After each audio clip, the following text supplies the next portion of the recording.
at least in The Coldest Winter Ever, Soldier's voice was very raw and very authentic in the way that she wrote Winter. And I think what really sucked people in is the fact that Winter is not a one-dimensional character. She's not. She's a lot of things. One-dimensional she ain't. She's flawed. She's unfortunately relatable. And her journey is messy as hell. Winter is one of those characters that you love to hate. And crazy enough, you'll find yourself rooting for her, even when she's making them bad decisions that she makes, and baby, there are a lot of them. See, I'm back on my bullshit.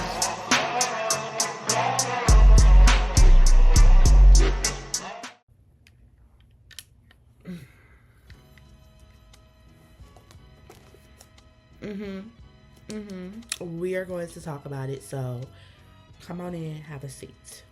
To know me, to know Mac, is to know I love me a good hood classic, okay? I am an urban fiction girly through and through. Urban fiction was one of the first genres that caught my attention because it was relatable, and 9 times out of 10, I felt like I knew some of the characters I was reading about. And this series started it all. And the dope thing about it is there is a whole new generation of readers who are now learning about this book. And they had a very different reaction to it, which we're going to get into in this video. So, in this video, we are going to be talking about the Winter Santiaga series, which starts off with The Coldest Winter Ever by Sister Souljah. So, if you are interested in hearing my thoughts on this book, on this series, and what I plan on doing in this series, stay tuned. Hey Bookie, welcome back to the channel. Thank you so much for being here. I am Becca, and this masterpiece right here, okay, is what started it all. And you cannot talk about urban fiction without talking about The Coldest Winter Ever by Sister Souljah, okay? To every millennial that read this book is iconic, alright? It's a cultural reset, if you will. Winter had all of us in a chokehold, and to be completely honest, I read this book in 8th grade. Don't know why I was reading this book in 8th grade, but this book raised me and ruined me at the same time, okay? But Souljah, she didn't just stop here, okay? She didn't stop here with The Coldest Winter Ever. She also gave us the next book in the series, A Deeper Love Inside, which is the Porsche Santiaga story, which is the story from Winter, who is the main character in The Coldest Winter Ever, her sister, Porsche, point of view, okay? We're gonna get into these in more depth, don't you worry. I'm just giving you the order, okay? This is when it got weird. We have the actual sequel to The Coldest Winter Ever, Life After Death, okay? And then last but not least, we have Love After Midnight.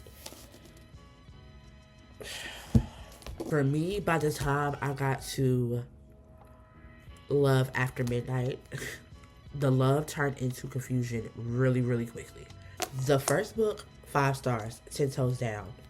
To this day, do you hear me? And even A Deeper Love Inside has my heart. Them other two is given, this is not what I ordered. This is not what girl, what? In 1999, Sister Souljah debuted her first novel, The Coldest Winter Ever. And this is the book that started it all. You would be hard pressed to find a millennial or a Gen Xer who did not read this book. This video in particular is going to be the introduction to the Winter Santiaga series that I'm doing about all 4 of these books. We'll be deep diving into the world of Winter, a character who has become a literal cultural phenomenon. So let's talk about these books one by one, okay? So let's start with The Coldest Winter Ever. This book is not just a novel, okay? It's not. It's one of my favorite books, and it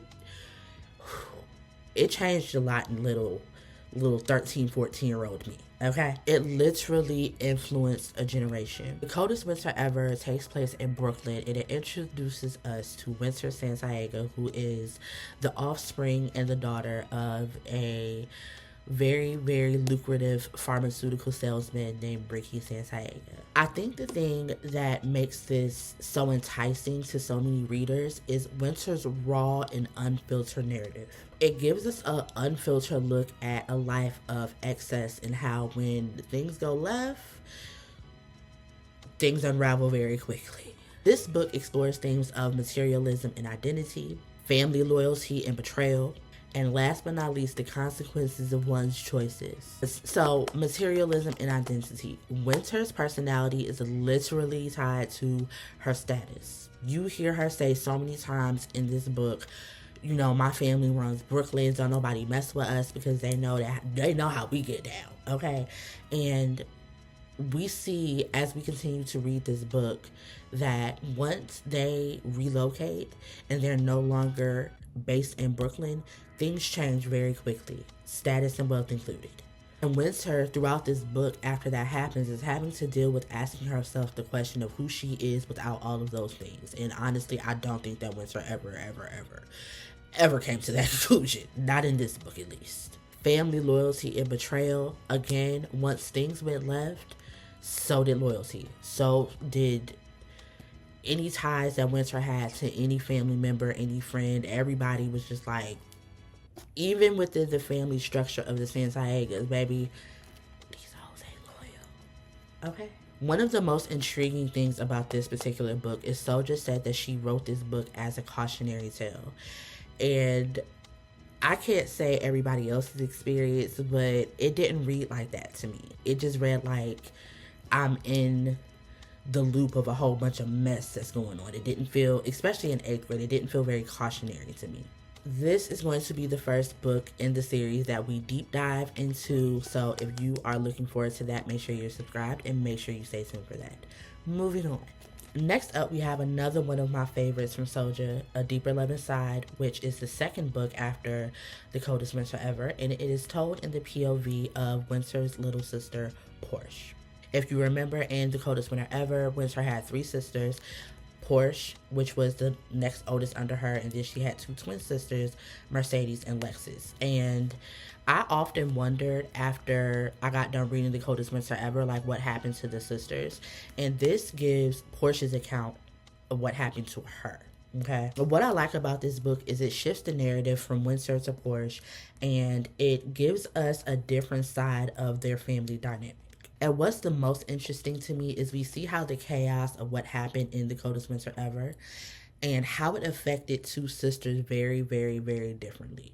Very differently.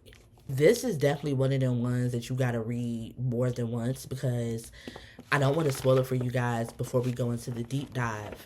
But there are certain things in this book that happened that had me like, Portia, you alright, girl? You okay up here? You okay up here? But we'll get into that. Another fave.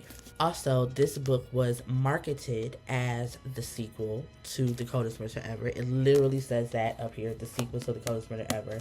This is not the true sequel, okay? The true sequel, and when things start to get really weird, Life After Death. Still shaking my head. Life After Death is the 3rd installment in the Winter Santiaga series. It came out in 2021, and in this book, we shift the POV back to Winter. Spoiler alert, at the end of The Coldest Winter Ever, we know that Winter ended up having to do a 15-year prison bid. And the beginning of Life After Death is Winter getting out and finishing up that prison sentence. While the title in and of itself would make you think that, okay, maybe Winter got it together a little bit. Maybe this is a rebirth for her. Not at all. 3 things that I got from this book is Winter has seemingly regressed, even from The Coldest Winter Ever. She's clearly institutionalized and still very selfish. So, I'm not excited about rereading this because I feel like I waited 20 years for this. This is not what me and a lot of other people were expecting, but we'll get deeper into that, into why, when we do the deep dive on this book.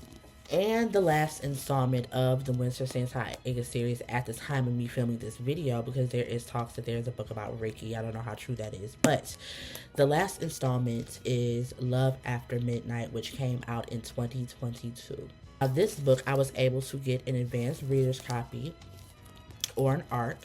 And I got this book around, it was sometime in the summer. I want to say August, because this book was released October 2022.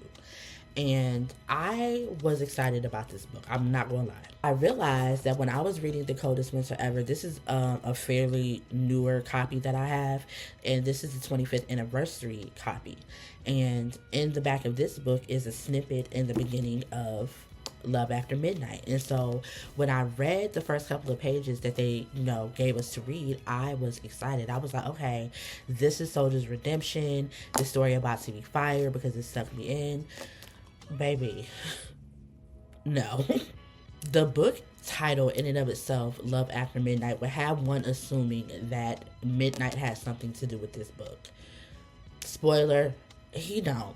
The part that Midnight plays the most in this book is he has custody of the twins, Mercedes and Lexus, Winter's two sisters. Outside of that,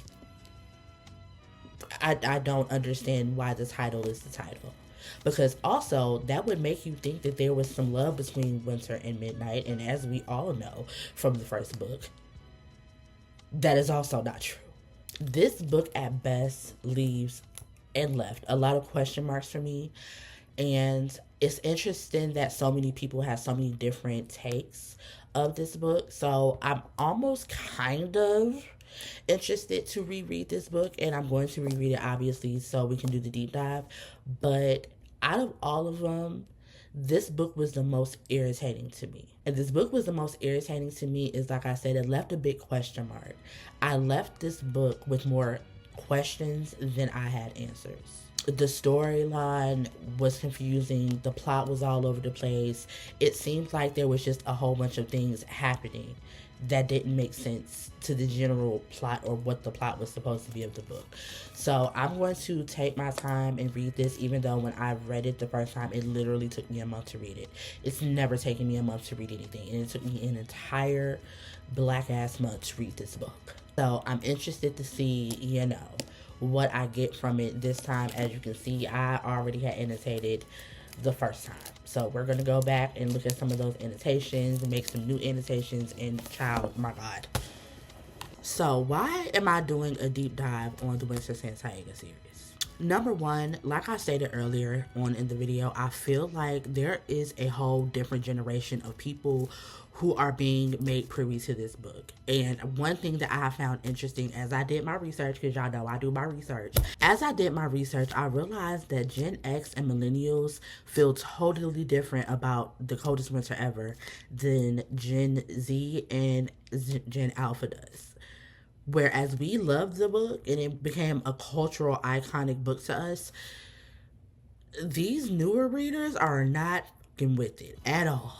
And I really want to unpack and talk about why. And in order for me to do that, I feel like we have to deep dive into this book, and I have to create a space where we can have these conversations, which is why I want to do the deep dive. Because regardless of how you feel, these books had a significant impact on hip-hop and urban culture. You cannot dispute that. At least in The Coldest Winter Ever, Soldier's voice was very raw and very authentic in the way that she wrote Winter. And I think what really sucked people in is the fact that Winter is not a one-dimensional character. She's not. She's a lot of things. One-dimensional she ain't. She's flawed. She's unfortunately relatable. And her journey is messy as hell. Winter is one of those characters that you love to hate. And crazy enough, you'll find yourself rooting for her, even when she's making the bad decisions that she makes, and baby, there are a lot of them. So if you are interested to deep dive with me into the Winter Santiaga series. We are going to be starting with The Coldest Winter Ever, and we're going chapter by chapter. As you can see, I already started making my little notations, and we're going to break this book down. We're going to have conversation about it, and I cannot wait to dig into this book with y'all. It's definitely one of the classics. I plan to do this with several other classics like the True to the Game series by Terry Woods, Fly Girl by Omar Tyree. I'm not going to hold y'all. I'm not that excited to reread that book again. But anyway, we're going to do it. I'm going to do it so you don't have to, okay? So, if you are excited to deep dive into the series with me, make sure that you are subscribed. Make sure that you hit that notification bell so that you'll know when a video goes up. And I post here on this channel on Mondays and Wednesdays. So, also, anything that you need to know or find about me can be found downstairs in the description bar where my beacon link is. And my beacon link holds all of my things, okay? So, make sure you go and explore, if you will, okay? And until next time, be great, get bread, stay all the way live, and have the reading experience that you conjure. Peace.